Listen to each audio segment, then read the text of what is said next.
네, 먼저 시장 흐름부터 잠깐 짚어보고 가겠습니다. 유가증권 시장이 지금 보합선에서 움직이고 있는데요. 오늘 기관과 외국인들의 동반 매도에도 불구하고 견조하게 버티고 있는 것은 장 후반 들어서 연기금의 매수가 확대되는 과정에서 현재 대형주를 중심으로 좀 견조하게 나타나고 있고요. 업종별로 봤을 때는 아무래도 IT 종목군들의 상세가 오늘은 가장 중요한 흐름인 것 같습니다. 지금 전기전자 업종이 1% 이상의 반등을 보이면서 시장 대비 굉장히 강한 모습을 보여주고 있죠. 의료정밀 업종도 있습니다만 의료정밀 업종의 상대적인 이 중요도는 떨어지고요. 운수창고 업종 같은 경우에도 반등을 보여주고 있습니다만 지금 운수창고 업종 같은 경우에도 현대상선이 이끌고 있는 흐름을 제외한다면 상대적으로 좀 제한적이다 이렇게 봐야 될 것 같습니다.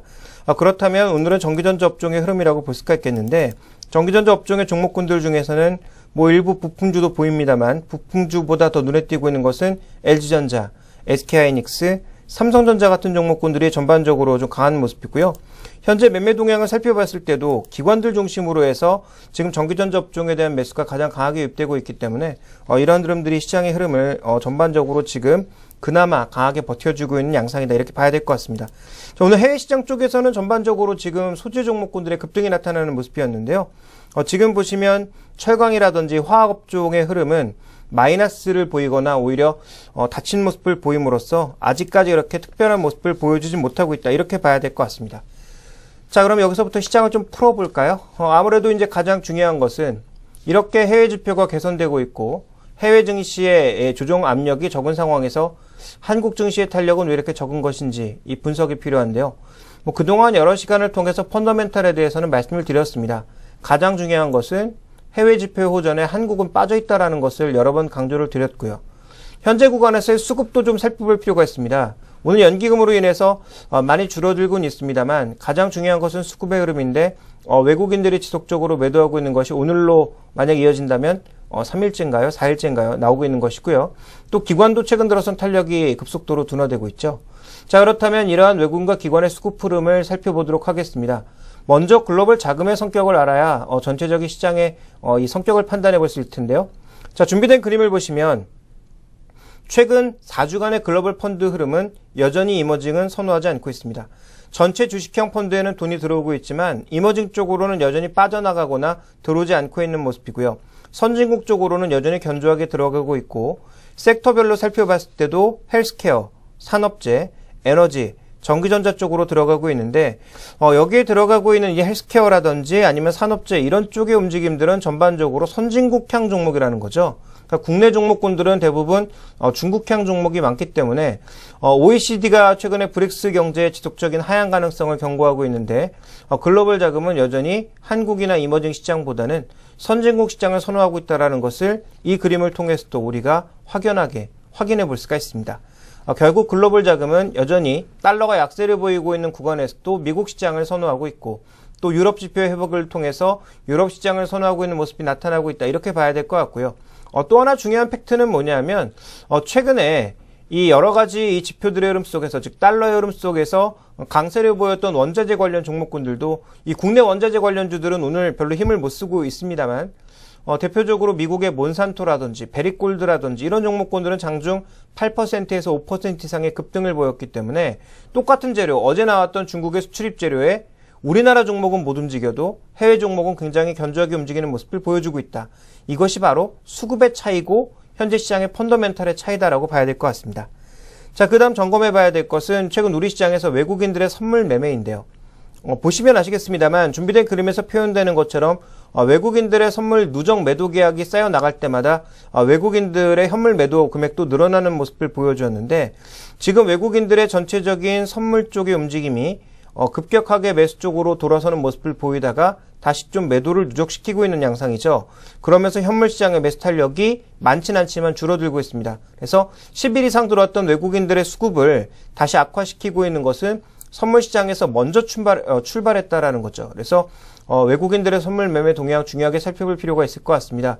오늘은 큰 폭의 매매 동향 없이 보합권을 나타내고 있는데 최근에 다시 매도 계약수를 조금씩 늘려나가고 있다는 점을 주목해 보실 필요가 있을 것 같고요. 그 다음 살펴봐야 될 것은 기관입니다.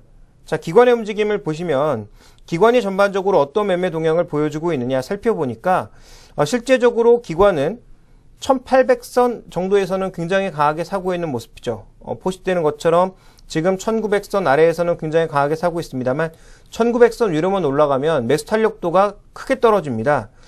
이게 지금 한 3년치 정도로 누적한 것인데 우리 지수가 2년 이상의 지금 굉장히 횡보 국면을 장기 차트로 보여주고 있죠. 이 횡보 국면에서 보시면 1800선 정도에서는 비교적 강한 매수가 유입됩니다만 1950선 이상에서는 매수를 하지 않거나 매수가 들어오더라도 굉장히 제한적인 모습을 보여주고 있는 점을 알 수가 있습니다. 자, 그렇다면 현재 외국인들의 흐름과 마찬가지로 기관들도 1950선 근접해서는, 즉 1900선 위에서는 의외로 매수 탄력이 약하다라는 것을 우리가 꼭 살펴볼 필요가 있습니다. 그렇다면 이런 매수 탄력 둔화가 앞으로도 이어질 가능성이 분명히 있다라는 것이죠. 지수를 한 단계 끌어올려줄 강한 모멘텀이 없다면 1950선 부근 혹은 1900선 위에서의 기관 매수는 연기금을 제외할 경우 여전히 탄력적이진 못할 거다. 그래서 최근에 프로그램 매매 쪽으로 돌아가는 모습이 많이 보여지고 있다라고 봐야 될 것 같고요. 자, 이것을 반영하면서 국내 펀드 흐름도 마찬가지로 보여주고 있습니다. 자, 준비된 그림을 보시면 국내 주식형 펀드 흐름인데요. ETF를 제외한 것입니다. ETF를 제외하고 봤더니 현재 급속도로 돈이 빠져나가는 상황이죠. 돈이 이탈한다라기보다는 더 이상 들어오지 않는다라고 표현하는 게 좀 더 적절할 것 같은데요. 최근치 한 2, 3일치를 더한다면 이제부터는 조금씩 기관 쪽에서도 돈이 빠져나가는 모습이 발견되고 있다는 겁니다. 자, 오늘도 연기금을 제외한 대부분의 기관들이 강하게 사지 않거나 혹은 팔고 있는 모습이고요. 종목별로는 약간 차이를 보여주고 있습니다만 시장 전체로 놓고 봤을 때는 좀 빠져나가는 모습들을 보여주고 있기 때문에 투신권은 차익으로 나머지 기관은 비차익 쪽의 움직임을 계속 주목해 보면서 시장의 수급이 그렇게 쉽사리 돌아오지 않고 있다는 점을 가장 중요하게 살펴봐야 되지 않을까 이렇게 좀 보고 있습니다. 그래서 시장의 수급에 있어서의 핵심은 외국인들의 회복과 함께 기관들의 동반 매수가 이어져야 시가총액 상위 종목들의 흐름이 좋아지면서 지수도의 강한 모습이 나타날 수 있을 텐데, 자, 오늘도 삼성전자를 비롯한 전기전자 업종의 약진이 아니라면 전체적으로 지수의 탄력이 좀 둔화되는 구간이었다라는 거죠. 그래서 오늘 삼성전자로 인해서 버티고 있는 상황인데, 자, 이런 흐름이 어디까지 연장될 수 있을지 다음 주에 한번 확인을 해봐야 될 것 같습니다. 자, 그래서 수급은 말씀드렸다시피 현재 악화되고 있다라는 점 강조를 드리겠고요. 그 다음 살펴봐야 될 것은 이제 오늘도 중국의 주요 지표들이 발표가 되고 있습니다만 어제 발표된 중국의 수출입 지표가 서프라이즈였습니다. 의외로 굉장히 좋은 모습을 보여줘서 시장에서 이제 굉장히 화답하는 모습을 보였고 장중에 마이너스권에서 상방향으로 반전되는데 가장 중요하게 근거했던 것이 중국의 수출입 지표였죠. 우리가 열광한 것은 아무래도 중국의 수출도 열광했지만 중국의 수입에 열광했습니다. 실제적으로 중국의 수입을 가장 크게 늘렸던 국가 중에 하나가 미국과 한국이었기 때문에 이와 관련돼서 이제 시장에서 굉장히 좀 흥분을 하지 않았나라고 보여지는데요. 준비된 그림을 보시면 중국의 수출입 지표는 최근에 급격하게 악화되었다가 회복되는 구간으로 진입했다. 이렇게 좀 볼 수 있을 것 같습니다. 그렇지만 아직까지 본격적인 회복세를 보이는 것이냐, 하향 트렌드를 벗어난 것이냐라고 보기에는 조금 어려울 것 같고요. 그 다음 살펴봐야 되는 것은 이제 국가별 흐름인데, 현재 맨 이쪽에 나타나는 굉장히 변동성이 큰 푸른색 지표는 홍콩입니다. 그래서 홍콩과 관련된 재고 물량, 홍콩과 관련된 왜곡 지표가 많다라는 것이 알려지면서 홍콩 쪽에서의 이런 왜곡 물량들이 사라지니까 수출입 동향이 크게 둔화된 것인데요. 실제로 이제 홍콩 물량을 빼버리니까 오히려 이제 방향성이 나왔다라는 거죠. 수출의 증감은 미국이나 EU와 같은 선진국 쪽에서는 좀 개선되는 모습이었고 한국 수출은 오히려 급감하는 모습을 나타낸 것이 이 중국 수출의 이번 특징이라고 볼 수가 있겠고요. 자, 그 다음 살펴봐야 될 것은 이제 중국의 수입에서는 소재 쪽이 엄청나게 많이 늘었습니다. 그래서 그와 관련된 부분을 지금 보시면 드러나는 특징이 뭐냐면 철강 쪽에서는 별로 늘어난 것이 없죠. 오히려 답보 상태를 보이거나 재고 조정도 여전히 진행 중인 상황. 또 중국의 조강 생산량도 여전히 높은 수준을 기록하고 있고 실제 가동률도 낮은 상황을 나타내고 있어서 아직까지 철강 산업의 회복은 조금 더디다라고 보여지고 있습니다만 실제적으로 이제 화학 쪽을 보니까 화학 쪽은 의외로 빠르게 회복되고 있다라는 거죠. 바닥 정도로 찍었다라는 겁니다. 이런 흐름들이 알려지면서 화학 업종의 전반적인 흐름은 조금씩 개선되고 있다. 그래서 최근에 수급으로도 놓고 보게 되면 철강주보다는 석유화학주를 중심으로 중국의 수출 물량이 많은 롯데케미칼에 대한 수급이 조금씩 개선되는 것이 아닌가 이렇게 이해해 볼 수 있을 것 같고요. 그리고 지금 여러 가지 경기 선행 지수와 함께 중국 수출의 동향을 보시면 중국 수출이 이번에 개선될 것이라는 것은 PMI를 통해서 이미 어느 정도 예고되어 있는 상황이었습니다. 그렇지만 OECD 경기선행지수를 비롯한 여러 국가들의 경기선행지수를 봤을 때 중국이 과연 지속적으로 좋아질 수 있을지는 아직도 미지수다. 이렇게 좀 판단해 봐야 될 것 같고요. 업종별로 살펴봤을 때는 중국의 원자재 수입이 크게 늘어난 가운데 전기전자 수입은 변화율로는 평활한 모습을 보여주고 있지만 물량 기준으로는 지금 중국의 저가 태블릿들이 대량으로 만들어지고 있는 상황이어서 오히려 늘어났다라고 좀 봐야 될 것 같고요. 지금 중국의 여러 가지 경제 지표들의 발표를 앞두고 있는 상황에서 고정 투자를 비롯한 여러 가지 지표들의 흐름은 생각보다 그렇게 나쁘진 않다. 그러니까 어저께 수출입 지표를 포함해서 오늘 아침에 발표된 물가까지 종합적으로 살펴보게 되면 핵심은 뭐냐면 중국은 우려했던 만큼 나쁘지는 않다. 그렇지만 향후 좋아지는 속도가 빨라질 가능성도 그렇게 높지 않다라는 것이 결국은 핵심이 아닌가라고 보여집니다. 자, 그 다음 살펴봐야 될 것은 중국의 소매 판매와 자동차 판매 증가율인데요. 최근에 보시면 전반적인 움직임의 핵심은 아무래도 이 소매 판매에 있어서는 자동차에 있다라는 거죠. 이 중국의 자동차 시장이 지속적으로 확대되고 있기 때문에 소매 판매를 이끌고 있는 것은 미국도 자동차 시장이 커지고 있는데 중국 자동차 시장도 비교적 견조하다라고 봐야 될 것 같고요. 자, 그 다음 살펴봐야 될 것은 이 중국의 이제 은행 쪽이라고 볼 수가 있겠는데 중국의 은행 쪽의 전반적인 흐름도 가계대출이 증가하면서 전체적으로 지금 부동산 시장으로 들어가는 돈은 굉장히 많이 나타나고 있다. 이렇게 좀 봐야 될 것 같습니다. 그래서 전체적으로 이제 시장의 흐름을, 중국의 흐름을 쭉 살펴보다 보니까 우리가 알 수 있는 것은 중국은 예상보다 나쁘진 않지만 또 빠르게 개선되기에도 어려운 부분이 분명히 있다. 이런 부분들을 우리가 집중해서 봐야 되겠죠. 그래서 실제로 중국과 관련돼서 우리가 관심을 가져볼 만한 종목군들이 어느 종목군들인지 한번 정리를 해보도록 하겠습니다. 자, 두 가지의 개념으로 보고 있는데요. 자, 첫 번째로는 실제로 중국에서 이 매출이 증가하는 종목들을 좀 봐야 될 것 같고요. 자, 두 번째로는 중국 내수는 비교적 견조합니다. 그렇다면 중국 내수 연동될 수 있는 종목군들을 좀 골라봐야 될 텐데요. 첫 번째로 우리가 좀 살펴봐야 될 것은 IT 부품. 말씀드렸죠. 중국의 지금 저가 스마트폰, 태블릿은 우리가 이름도 들어보지 못한 그런 회사들이 엄청나게 많습니다. 그러니까 우리가 이제 언론에서 많이 오르내리는 그런 회사들은 JT, 화웨이, 그다음에 흔히 또 우리가 얘기하는 것이 이제 애플을 따라한 뭐 미우이 쓰고 있는 뭐 그런 회사들, 이런 회사들이 이제 그나마 이제 중국의 4대 회사 정도로 알려지고 있고, 그다음에 아수스라고 하는 회사가 최근 뭐 태블릿 쪽에서는 좀 강점을 나타내고 있는 상황이죠. 그런데 중요한 건 뭐냐면 이들이 여러 가지 부품들을 자체 생산하거나 대만 쪽에서 끌어오고 있습니다만 모바일 디램이라든지 낸드라든지 이런 것들은 한국 제품을 쓰지 않고서는 제품 생산이 불가능하거든요. 그래서 여전히 한국 수출 물량이 늘어날 수밖에 없는 쪽을 보시면 삼성전자와 SK하이닉스의 모바일 디램 쪽, 또 동부하이텍을 중심으로 하는 이 아날로그 칩 쪽의 흐름은 여전히 좋아질 수밖에 없다라는 거죠. 그래서 단기적으로 외국인 수급으로 많이 늘리고는 있습니다만 삼성전자와 SK하이닉스는 장기적인 관점에서 보면 조금은 메리트가 있지 않나, 이렇게 좀 판단을 해봐야 될 것 같고요. 자, 그 다음 말씀드렸던 것은 자동차입니다. 최근 유럽 시장 쪽에서도 어느 정도 회복은 보이고 있는 상황이지만 유럽보다 더 고무적인 것은 미국 시장의 자동차 판매량이 최고였던 2006년도, 2007년도를 서서히 향해 가고 있다는 거죠. 올해 1,500만 대 육박할 것으로 보여지고 있고 내년에는 뭐 1,600만 대를 육박할 것으로 보여지고 있어서 거의 2006년, 2007년도에 가장 호황기를 거의 비슷하게 쫓아갈 것으로 예상이 되고 있습니다. 자, 그러다 보니까 이제 자동차가 미국에서만 좋은 게 아니라 중국 시장에서도 좋아지고 있는 양상이고요. 최근 현대기아차의 판매량의 증가를 이끌고 있는 것은 아무래도 중국이라고 봐야 될 것 같습니다. 미국에서는 수량은 늘어나지만 점유율은 빠르게 줄어드는 그런 모습이 나타나고 있지만 중국 시장에서는 양과 질이 모두 증가하고 있는 모습이 나타나고 있고 신규 공장 얘기가 나오고 있죠. 그래서 현대차라든지 기아차, 현대차, 기아차가 가게 되면 같이 쫓아갈 수밖에 없는 현대위아, 현대글로비스, 현대모비스 같은 종목군들의 전반적인 흐름도 우리가 일단 긍정적으로 봐야 될 것 같고요. 그리고 실제로 중국 법인, 현대차가 중국에서 많이 팔리면서 같은 부품법인 1차 벤더 쪽의 흐름들도 실적이 좋아질 수밖에 없죠. 실제로 숫자로도 확인이 되고 있는데요. 대표적인 종목으로서는 만도나 성화이텍 같은 종목군들이 숫자로 확인되고 있다고 봐야 될 것 같습니다. 그래서 이들 종목군들에 대해서는 좀 견조한 시각으로 우리가 바라봐야 되지 않을까.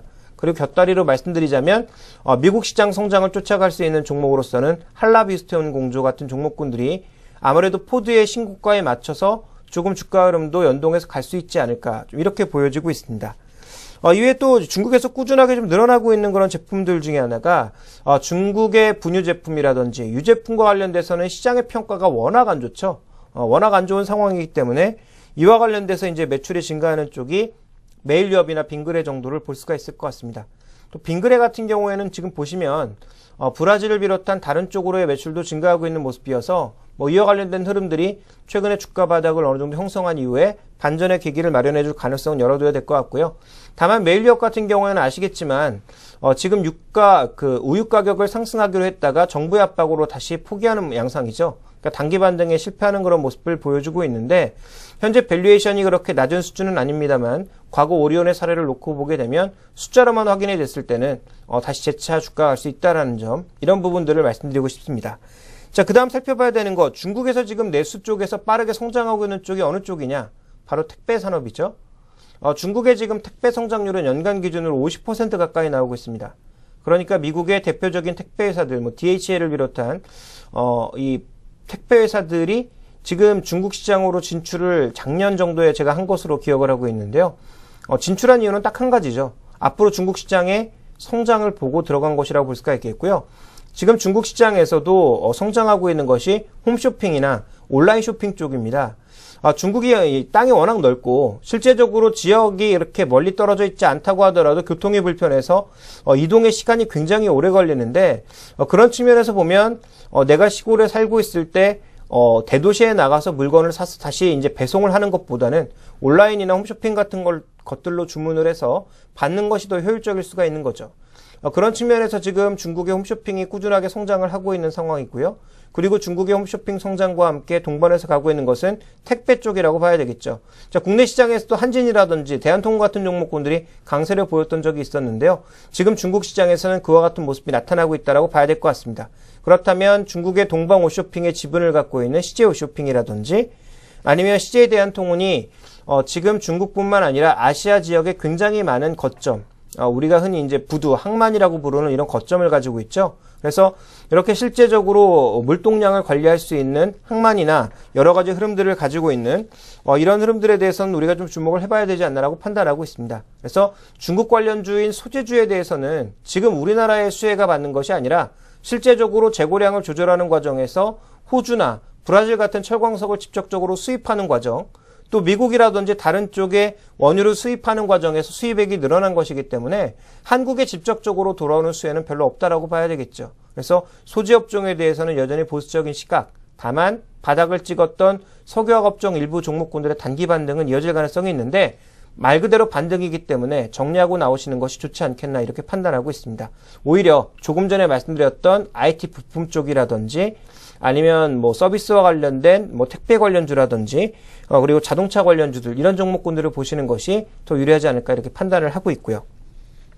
자, 그리고 중국 시장의 이제 또 하나의 문제점이 뭐냐면 바로 이제 주택 시장입니다. 바로 이것 때문에 이제 우리가 흔히 바라고 있는 중국의 통화 완화책이 나오지 않고 있는 거죠. 얼마나 심각한지 한번 살펴보도록 하겠습니다. 준비된 그림을 보시면 조금 전에도 보여드렸던 그림인데요. 지금 중국의 은행 대출 중에서 늘고 있는 것은 기업은 대출이 전혀 늘지 않고 있고요. 가계 중장기 대출만 빠르게 증가하고 있는 양상입니다. 증가율 기준으로 봤을 때 20%가 넘게 증가하고 있는 모습이죠. 지난달에 19% 조금 넘었는데 이번 달에 20%가 넘어감으로써 정부가 계속 압박을 하고 있음에도 불구하고 가계 중장기 대출이 계속 늘고 있습니다. 근데 여러분도 아시겠지만 가정에서 중장기 관점으로 대출할 수 있는 게 뭐가 있을까요? 주택밖에 없다라는 거죠. 그러니까 결국은 가게에서 이게 사업을 하고 있는 그런 소상공인 쪽도 있겠습니다만 실제적으로 이제 이 소상공인들도 장기 대출은 그렇게 쉽지가 않습니다. 그런데 은행 쪽에서 장기 대출을 쉽게 해줄 수 있는 건 담보를 잡을 수 있는 부동산 대출밖에 없다라는 거죠. 그런 흐름들을 반영하는 지표가 이제 다음에 이제 보실 지표인데요. 준비된 그림을 보시면 최근에 이제 부동산 투자 지표 쪽에서 주거용 부동산 투자가 크게 늘어난 모습이고요. 부동산 투자의 재원 주달하는 규모도 굉장히 크게 확대되고 있는 모습입니다. 그래서 중국 시장에서 지금 여전히 주택 가격이 올라갈 것으로 보고 있기 때문에 주택 시장에 쏟는 관심은 정부의 여러 가지 규제에도 불구하고 쉽사리 꺾이지 않고 있다는 점이 핵심이죠. 그래서 부동산 투자의 재원을 계속 조달을 하고 있고 현재 구간에서는 주거용 부동산 투자도 계속 증가하고 있는 모습이고요. 또 하나 주목해봐야 될 것은 이제 지역별 흐름인데요. 중국 정부가 지금 의도하는 것은 중서부 개발, 내륙 개발을 지금 꾀하면서 거점 도시들을 만들어 나가고 있는 상황인데 그리고 이제 철도라든지 사회간접 자본을 투자하고 있는 상황인데, 재미있는 건 최근에 그래도 이제 주택시장에서 관심을 갖고 있는 건 오히려 동부 쪽이라는 거죠. 상하이라든지, 광저우라든지, 뭐 이런 쪽에 오히려 더 관심을 가지면서 여전히 핫한 지역의 주택가격만 계속 부양되고 있는 그런 분위기라고 볼 수 있을 것 같습니다.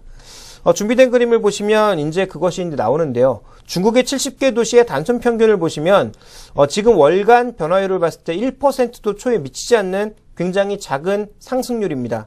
그런데 이게 베이징으로 넘어가게 되면 조금 다르고요. 상하이 쪽으로 넘어가게 되면 퍼센테이지가 전월 대비해서 한 달에 1%씩 꾸준하게 올라간다는 거죠. 그러니까 예를 들어서 집 가격을 1,000원이라고 하면 한 달에 10원씩 지금 15원씩 꾸준하게 올라가고 있다는 겁니다. 이게 월 1%가 얼마나 대단한 것인지는 뭐 여러분들이 아실 것 같고요. 지금 우리나라 연간 이자율이 2% 정도니까 2% 후반대 정도니까 월 1%의 상승이라고 하는 것이 얼마나 대단한 것인지는 여러분들이 아실 수 있을 것 같고요.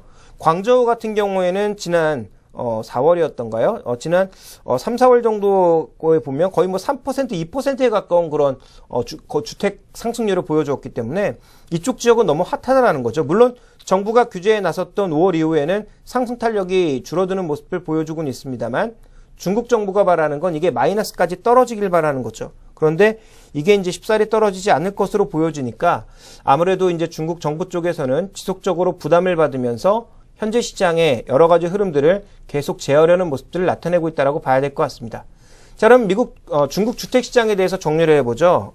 말씀은 여러 번 드렸지만 미국의 주택시장도 하반기에는 방향은 위쪽이지만 상승 탄력은 크게 둔화될 수 있다는 점을 여러 번 강조드렸는데 중국 시장은 반대로 정부의 규제에도 불구하고 현재 상승 분위기가 쉽사리 가라앉지 않고 있습니다. 왜냐하면 지금 주택에 투자하면 돈을 벌 거라는 그런 시각이 여전히 강하고 대부분의 이제 버블 과정에서 나타나는 투자의 특징 중에 하나가 집값이 이제 버블 상태에 들어가고 있거나 거의 끝자락에 왔다라는 것을 대부분의 사람들이 뉴스를 통해서 다 알고 있음에도 불구하고 이 사람들은 나는 이 가격이 빠지기 전에 급락하기 전에 빠져나올 수 있다라는 착각에 빠져 있습니다. 그래서 항상 버블에 당하는 이유는 거기에 있는 거죠. 이게 버블이야 라고 주변에서 많이 떠들고 있는 상황에서도 나는 버블 터지기 이전에 빠져나올 수 있다라는 자신감 때문에 여전히 가격이 쉽게 빠지지 않는 것인데요. 지금 나타나는 상황이 좀 그렇지 않나라고 보여집니다. 그래서 중국의 부동산 시장에 대한 규제는 쉽사리 멈추지 않을 것으로 보여지고 있어서 우리가 기대하는 중국의 강력한 부양 대책, 통화 정책은 당분간은 없다라고 보셔야 될 것 같습니다. 그렇다면 이런 정책이 나오기 위해서는 뭐가 필요할까요? 아까 말씀드렸던 대로 70개 도시 혹은 지금 가격이 가장 핫하게 올라가고 있는 동부 연안 지역의 이 지역의 주택 가격이 상승률 기준으로 마이너스로 강하게 돌아서는 모습을 보일 때 혹은 최근에 이제 봤던 것처럼 중국의 단기 자금 시장이 급속도로 악화될 때 정도의 단기적인 어떤 대책들이 나올 가능성이 있어 보이고요. 본격적으로 이제 중국 정부가 부양을 하는 것은 경제 성장률이 더 낮아지고 금융이 정말 필요할 때 그리고 인구 구조의 변화를 통해서 한 17살부터 50살 정도의 경제 활동을 가장 활발하게 할 수 있는 이 인구의 정점을 찍는 시기가 중국이 2014년 정도입니다. 그러니까 2015년 정도부터는 중국도 에너지의 탄력이 점점 줄어드는 상황이거든요. 그러니까 일본과 한국의 부동산 시장에서도 봤듯이 일본이 1980년 정도에 이런 경제 활성 인구의 정점을 찍고 떨어지면서 부동산 가격이 폭락을 했고요. 한국도 2009년도죠. 2009년도에 이 경제 활성 인구가 정점을 찍고 떨어지면서 부동산 가격이 정점을 쳤습니다. 그렇다면 중국의 부동산 가격이 그냥 내비둬도 하락하는 그런 구조를 보일 수 있는 구조적인 변화는 2015년 정도에 나타난다라는 거죠. 그러니까 우리가 생각하는 통화 완화책 이런 것들이 중국에서 핫 이슈가 되기 위해서는 결국은 2015년도에 구조적인 인구 구조의 변화가 있어야 되고요. 또 하나 중국의 성장이 둔화가 되면서 내수 시장이 커졌을 때 아무래도 금리에 좀 더 큰 영향을 받는 금융 서비스 산업이 커졌을 때 아무래도 이런 대책들이 나올 가능성이 좀 더 높다. 지금 오히려 중국 정부는 리커창을 중심으로 해서 이 공청단의 전반적인 분위기는 정부 투자를 조절을 해서 전체적인 이 경기 흐름을 조절하려고 하고 있다라는 점. 그래서 결론적으로 말씀드리자면 중국의 부양책은 없다. 그렇지만 7% 아래로 경제 성장률을 떨어뜨리려고 하지 않고 있기 때문에 이와 관련된 흐름들은 또 긍정적이다. 그래서 중국과 관련돼서는 정말 중국에서 돈을 벌고 있고 수혜를 받을 수 있는 종목으로 압축하는 전략이 필요하고, 과거 우리가 계속적으로 살펴봤던 철강주들, 화학주들 이런 것들에 대한 기대감은 조금 낮추고요. 오히려 이런 관점에서 봤을 때 중국 경제, 중국 수출이 살아나면서 유럽 수출이 살아난다면, 또 중국의 수입량이 살아난다면 뭐가 살겠습니까? 벌커 관련된 흐름들이 살아날 수 있거든요. 그런 관점에서 보게 되면 조선업종 내에서 현대민포조선이라든지 아니면 최근에 포트폴리오를 넓혀 나가고 있는 현대중공 같은 종목군들이 상대적으로 좀 우위를 차지할 수 있다는 점을 살펴봐야 될 것 같습니다. 자, 이제 끝내기 전에 잠깐 지수와 시장 동향을 잠깐 더 살펴보면서 마감을 하도록 하겠는데요. 자, 전체적으로 지금 보시면 금융투자 쪽의 흐름이 별로 좋지가 않습니다. 금융투자 쪽의 움직임이 아무래도 계속 매도를 보이면서 지금 기금 쪽의 매수 전환에도 불구하고 시장의 탄력은 제한된 양상이고요. 외국인 매물도 자동차를 제외하면 계속 흘러나오고 있는 양상이죠. 그러니까 이런 부분들이 시장에 좀 부담을 주고 있는 양상이고, 또 하나 지금 우리 시장에서의 핵심 중에 하나는 바로 환율이 아닌가라고 보여지는데요. 실제적으로 지금 국내 환율의 움직임을 보시면 환율 쪽에서는 계속적인 원화의 강세가 나타나고 있습니다. 다른 통화들, 특히 인도나 인도네시아 이런 국가들의 통화는 지금 엄청나게 약세로 밀리고 있는 구간이고요. 전체적으로 지금 아시아 시장 쪽에서 변화가 나타나고 있음에도 불구하고 지금 여기 표시되고 있는 국내 환율 굉장히 빠른 속도로 빠지고 있기 때문에, 즉 원화가 강세를 보여주고 있기 때문에 이런 원화 강세 자체가 시장에 부담이 될 요소도 있다는 거죠. 그러니까 외국인들 입장에서 보면 원화가 올라서 원화 가치 자산을 그대로 쥐고 있는 것이 유리할 수도 있겠지만, 장기적인 흐름을 놓고 봤을 때는 원화에 머무는 것보다는 달러나 유로 쪽에 머무는 것이 낫기 때문에, 그리고 지금의 상승 속도가 유로 쪽이 더 빠르게 나타나고 있기 때문에 이런 쪽으로 계속 자금을 이동시키고 있다는 거죠. 그러니까 지금 국내 환율은 여기서 추가적으로 더 강세를 보이면 수출 쪽에 뭔가 또 부담이 나타날 가능성이 있어 보이고, 반대로 여기서 또 급등해버리면 외국인들 차익 거래가 대규모로 청산되면서 시장의 변동성을 줄 수 있다는 거죠. 그러니까 환율 시장에서의 변화도 주목해 봐야 되지 않나. 그래서 이번 주는 전체적으로 지수의 탄력이 내려오긴 했지만 그렇게 강하지 않았다면, 다음 주에 빠르게 되돌리거나 아니면 다음 주에 변동성이 나타날 가능성이 높다라는 측면에서 이번 주보다는 다음 주에 좀 더 신경을 쓰는 한 주가 돼야 되지 않을까, 이렇게 판단하고 있습니다. 자, 시장 흐름 살펴보면서 여러 가지 중국 지표들 점검해 봤는데요. 아무래도 이번 한 주는 조금 힘들었던 것 같습니다. 다음 주는 우리 시장에 좀 더 긍정적인 모멘텀을 줄 수 있는 그런 요소들이 많이 나타나길 기대해 보면서 스마트머니의 선택은 여기서 마감하도록 하겠습니다.